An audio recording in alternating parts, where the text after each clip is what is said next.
Hello student, कैसे हैं आप सब। मुझे उम्मीद है कि आप सब बहुत अच्छे होंगे। आज मैं आपके लिए बहुत ही इंपॉर्टेंट क्वेश्चन लेकर आई हूँ जो कि आपको एग्जाम में बहुत अच्छे मार्क्स दिला सकता है। तो आइए समझते हैं। Central idea of the poem my mother eight 66। मेरी माँ की आयु 66 वर्ष। इसे हम हिंदी में समझेंगे पूरा।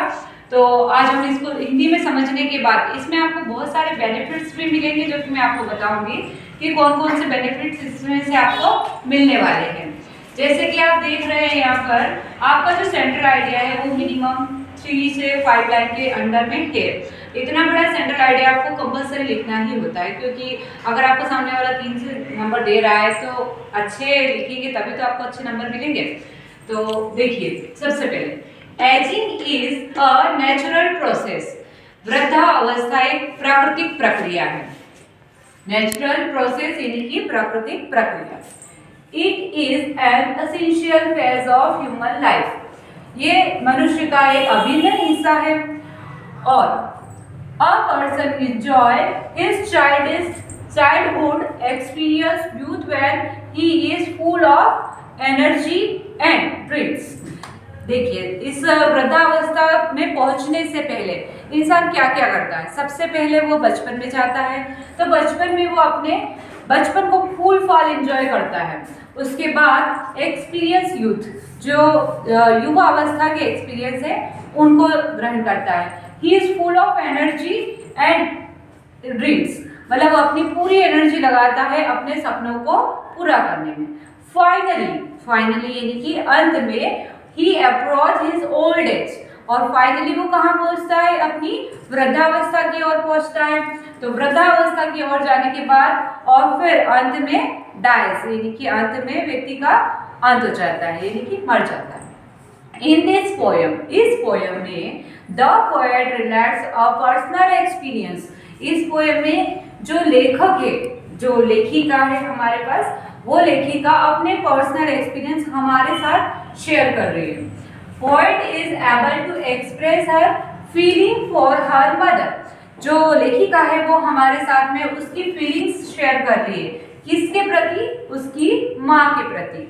उसकी माँ जो कि 66 इयर्स की है, इन अ प्रॉपर मैनर, मतलब अपने पूरे सम्मान और अपनी पूरी भाषा के साथ में वो हमारे साथ में ये प्रॉपर मैनर के साथ में हमारे साथ शेयर कर रही है कि उसकी भावनाएं कैसी हैं उसकी ओल्ड मदर के प्रति।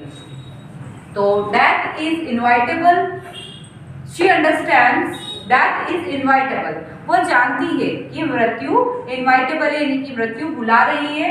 But people are afraid of losing their dear once.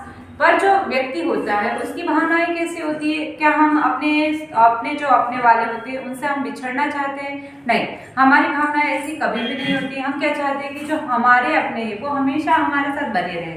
जैसे कि हमारे पेरेंट्स, जैसे कि हमारे भाई बहन, जैसे कि हमारे रिलेटेड जो भी पर्सन हमसे जुड़े हुए, हम क्या चाहते हैं कि हम उनके साथ हमेशा बने रहें। लेकिन क्या ऐसा पॉसिबल है? ऐसा नहीं हो सकता। हमें जो प्रकृति का चलन है उसके साथ ही चलना होता है।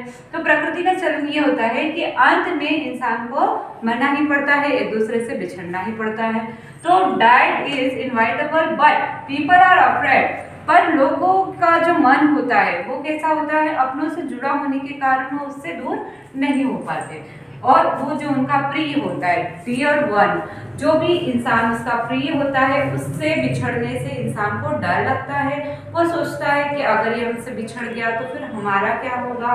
ये बहुत सारी थिंग्स हमारे साथ जुड़ जाती है। तो उन थिंग्स से ऊपर होकर कवि कहना चाहती है कि हमें इन थिंग्स से ऊपर उठकर जो सत्य है उसको स्वीकार करना चाहिए और उसी के साथ जीवन को आगे बढ़ाना चाहिए। अगर आप उस पर ही स्टॉप हो गए कि हमारा कोई प्रिय हमसे दूर हो गया या बिछड़ गया तो अब हम जीवन नहीं जी सकते, ये पॉसिबल नहीं है। हमें अपना जीवन वापस से रिन्यू करके आगे बढ़ाना कंपलसरी होता है। तो मुझे उम्मीद है कि आप सबको ये सेंट्रल आइडिया बहुत अच्छे से समझ में आया होगा। अगर आपको इसमें कोई डाउट्स है तो आप मुझसे क्लियर करने के लिए क्वेश्चन पूछिए और मैं कोशिश करूंगी कि आपके सभी क्वेश्चंस के जवाब मैं दे सकूं। और हमारे चैनल को लाइक कीजिए, शेयर कीजिए और सब्सक्राइब कीजिए। धन्यवाद। ऐसे और सेंट्रल आइडियाज़ को जानने के लिए, समझने के लिए हमारे चैनल को ज़्यादा से ज़्यादा शेयर कीजिए, जिससे कि बाकी सब लोगों को भी इस चीज़ का फ़ायदा हो सके। और हमारे चैनल को लाइक कीजिए, शेयर कीजिए, सब्सक्राइब कीजिए। Thank you.